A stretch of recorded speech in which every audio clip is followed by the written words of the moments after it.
Nagtati at nagsusuka ang baboy niya. Anong pwedeng gamot? Kapag ang baboy ay magkasabay na nagtatae at nagsusuka, kailangan itong bigyan agad ng electrolytes, gaya ng dextrolite, para hindi matuyuan, kasabay ng antibiotic, gaya ng enrofloxacin o aprimycin, kung ito ay sanhi ng impeksyon ng bakterya.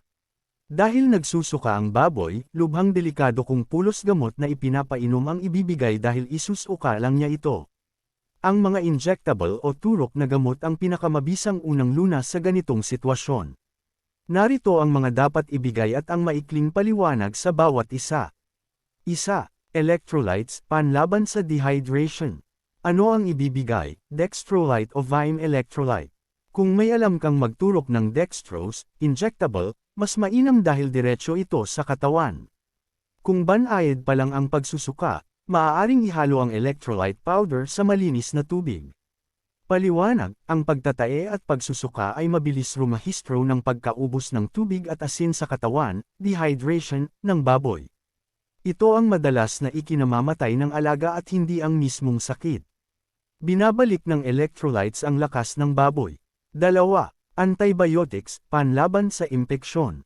Ano ang ibibigay? Enrofloxacin, turok, bacteria, turok, o Aprelite, pulbus, oral suspension para sa mga bik kung huminto na ang pagsusuka.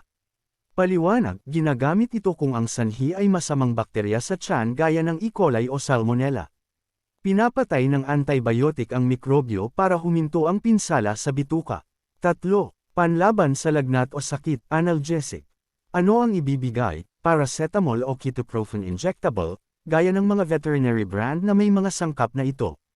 Paliwanag, karaniwang nagsusuka at nagtatae ang baboy dahil may kasama itong lagnat at pananakit ng tiyan. Ang gamot na ito ang tumutulong sa pagpapababa ng temperatura para gumaan ang pakiramdam ng alaga at makatulong sa pagbalik ng ganang kumain. Mahalagang unang hakbang, first aid. Ihiwalay ang baboy, ilipat agad sa ibang kural ang may sakit.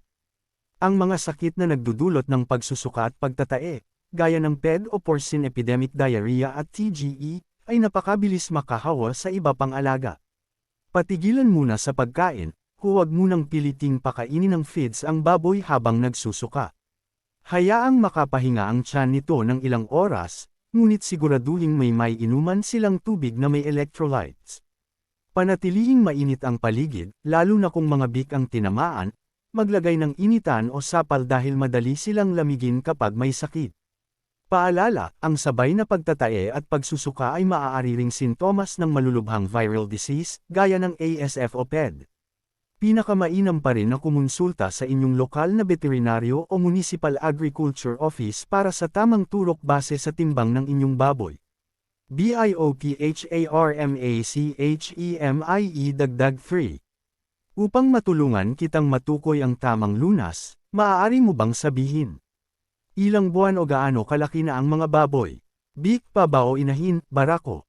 May kasama ba itong lagnat, panghihina, o pamumulan ng balat? Ilang baboy na ang nagpapakita ng ganitong sintomas sa inyong kulungan?